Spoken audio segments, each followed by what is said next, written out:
हदीस पाक में नबी करीम सल्लल्लाहु अलैहि वसल्लम का इरशाद है, मल्लम युक्रिम ज़ैफ़ना फ़लैसा मिन्ना, जो अपने मेहमान का इकराम न करे वो हम में से नहीं। हमारी ये मजलिस मुख्तसर सी मजलिस है। इस मजलिस का असल मकसद एक प्रोजेक्ट का अनाउंस करना है, और वो ये कि मुनव्वर जमा साहब जो हमारे मुल्क हिंदुस्तान के बहुत मशहूर मोटिवेशनल स्पीकर है और अब तक के तकरीबन 2.5 लाख से ज़्यादा असातिज़ा और स्टूडेंट्स और तलबा को आप पढ़ा चुके हैं। इस वक्त उम्मत का नौजवान बहुत तेज़ी के साथ हलाकत और बर्बादी की तरफ बढ़ रहा है। सिर्फ उम्मत का नहीं बल्कि मुल्क का और पूरी दुनिया का नौजवान कोई नशे की तरफ जा रहा है, और आमतौर पर बड़ी तादाद में हमारा नौजवान ये मोबाइल की लत में मुब्तला होकर अपनी दुनिया और आखिरत को बर्बाद कर रहा है। मुआशरे की सूरत हाल ये है कि बड़ी तादाद में मुआशरे में ऐसे नौजवान पाए जाते हैं जो अपने वालिदैन का कोई हक अदा नहीं करते। ये सूरत हाल है कि छोटे छोटे बच्चे 12-14 साल के बच्चे अपने वालिदैन को मारते हैं। अपने वालिदैन को मारने पर नहीं बल्कि अब तो ऐसे भी वाक़यात सुनने में आ रहे हैं कि अपने वालिदैन को मार देते हैं। तो इसी से हम अंदाज़ा लगा सकते हैं कि हमारा मुआशरा किस जानिब और किस सिमत में जा रहा है। अभी पिछले चंद ही महीनों में कई वाक़यात ऐसे पेश आए कि 12 साल 14 साल का बच्चा है, माँ बाप को भी मार डाला और अपने पूरे घर को तबाह कर दिया। हिंदुस्तान में भी ऐसे वाक़यात पेश आए। हिंदुस्तान से बाहर जो तरक्की याफ्ता ममालिक है वहां पर भी ऐसे वाक़यात पेश आए। कहीं ऐसा होता है कि 12-14 साल का बच्चा होता है, स्कूल में जाता है और कई लोगों को मार देता है। तो माशरा जिस अखलाकी बर्बादी की तरफ बढ़ रहा है, इस सूरत हाल में कुछ लोगों का खड़ा होना जरूरी है जो तबाही और बर्बादी की तरफ बढ़ रहे इस माशरे को पकड़ने की कोशिश करें। इन नौजवानों की काउंसलिंग करें, इन नौजवानों को समझाएं कि ये आप जिस जानिब बढ़ रहे हैं, आप अपनी जवानी को जिन चीज़ों में बर्बाद कर रहे हैं, इससे मुल्क और दुनिया में इंसानियत ये इत्मीनान और सुकून से महरूम होती चली जा रही है, और पूरी दुनिया ऐसा लगता है कि कोई बहुत बड़े तबाही के दहाने पर आकर खड़ी हो चुकी है। ऐसे मौके पर दुनिया के मुख्तलिफ खित्तों में बहुत सारे ऐसे लोग खड़े हुए हैं जो मोटिवेशनल स्पीकर के नाम से इस खिदमत को अंजाम दे रहे हैं। माँ बाप उनके पास अपने बच्चों को रखते हैं, वो इन बच्चों को समझाते हैं, और समझाने के बाद बड़ी तादाद में ऐसे भी बच्चे होते हैं जो इन लोगों के पास बैठकर उनकी बातों को समझकर अपनी जिंदगी में तब्दीली लाते हैं।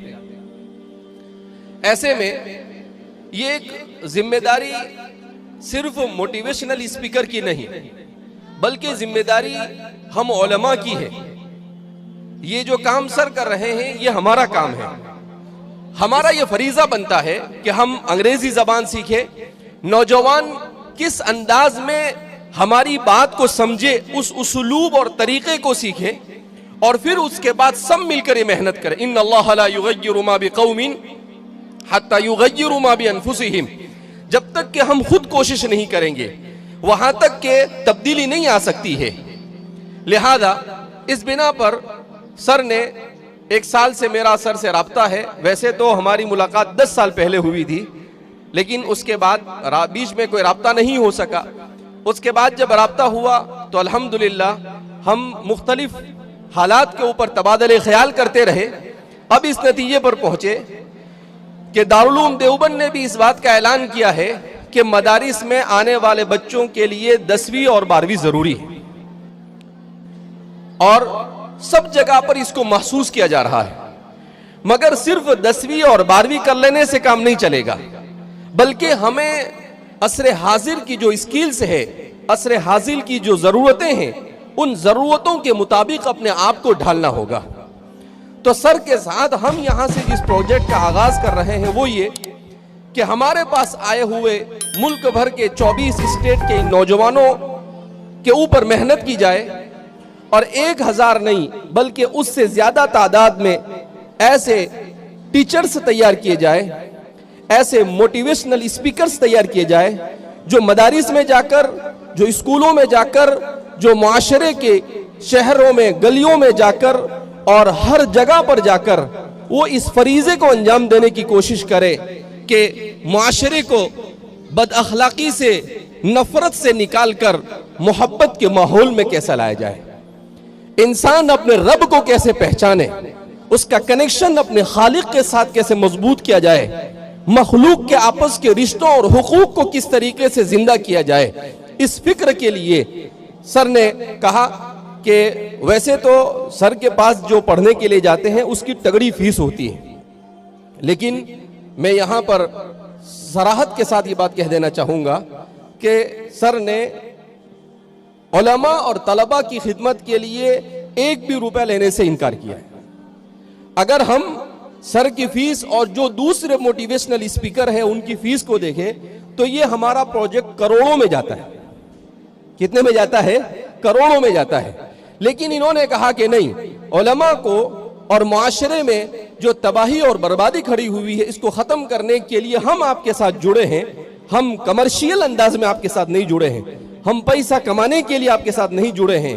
हम ये चाहते हैं कि माशरे में एक इनकलाब खैर बरपा हो और माशरा तबाही से निकल कर, नफरतों से निकल कर मोहब्बत की फिजा माशरे में कायम हो, इसलिए हम आपके साथ जुड़े हुए। तो हम ये चाहते हैं कि आप तैयार हो और तैयार होकर अपने आप को तैयार कर कर मदारिस में, स्कूलों में, कॉलेजों में और माशरे के हर चप्पे में जाकर हम ये बांग लगाने की कोशिश करें कि ये लोगों आ जाओ उस अल्लाह की तरफ जिसको तुम फरामोश कर चुके हो, आ जाओ उन अखलाक की तरफ जिनको तुम फरामोश कर चुके हो। इंसान की इंसानियत को समझने की कोशिश करो। दुनिया में इंसानियत के चीख और पुकार तो लगाई जा रही है, मगर वो ज़ुख़रुफ़ुल क़ौलि ग़ुरूरा, सिर्फ धोखा दिया जा रहा है। हम आवाज और शोर शराबा करना नहीं चाहते हैं, बल्कि हम ये चाहते हैं कि मैदान के ऊपर उतर कर काम किया जाए। लिहाजा मैं सर का तहे दिल से जामिया के इहाते में हमारे तमाम के तमाम 10 से 12 हज़ार तलबा और असातिज़ा जिनकी तादाद हमारे पूरे स्टाफ की 1000 से ज़ायद है, उन सब के तरफ से तहे दिल से इस्तकबाल करता हूँ कि आपने हमारी दावत पर लब्बैक कहा और रईस जामिया हज़रत वालिद साहब दामत बरकातुहुम ने कहा कि सर को छुट्टी में बुलाओ आप यहाँ पर। तो सर को जैसे ही मैंने कहा सर फौरन तैयार हो गए और उन्होंने अपने शेड्यूल में इसको शामिल किया। तो बहरहाल हमें इसकी कदर होनी चाहिए कि हम जितना हो सके उनके पास अल्लाह ने जो सलाहियत अता फरमाई है उस सलाहियत को अपने अंदर जज्ब करें और फिर मुआशरे के अंदर में तब्दीली लाने की कोशिश करें। भाई हमारे तमाम के तमाम तलबा, असातिज़ा और नौजवान उसके लिए तैयार है इंशाअल्लाह, माशाअल्लाह। इसलिए कि हम अच्छी नीयत के साथ खड़े होंगे तो इंशाअल्लाह अल्लाह की ज़ात की से उम्मीद है कि जैसे हालात आज है इससे भी ज्यादा हलाकत खेज हालात इस उम्मत पर आए हैं दुनिया में, मगर ला तक़नतू मिन रौहिल्लाह, अल्लाह की रहमत से नाउमीद नहीं होना चाहिए, बल्कि हमें ऐसे ही हालात में खड़े होकर उसकी तब्दीली के लिए उम्मीद अफजा होकर मेहनत और कोशिश करनी चाहिए। तो हम सब मिलकर इंशाअल्लाह कोशिश करेंगे और अल्लाह की ज़ात से पूरी उम्मीद है कि चंद ही सालों में मोहब्बत की फिजा इस मुल्क में कायम होगी और पूरी दुनिया के नौजवानों को हम बदअखलाकी से निकाल कर अखलाक फाजिला की तरफ लाने में कामयाब होंगे। मैं एक बार फिर आपका शुक्रिया अदा करता हूँ कि आप आए और हमारे तलबा ने आपका पुरजोश इस्तकबाल किया।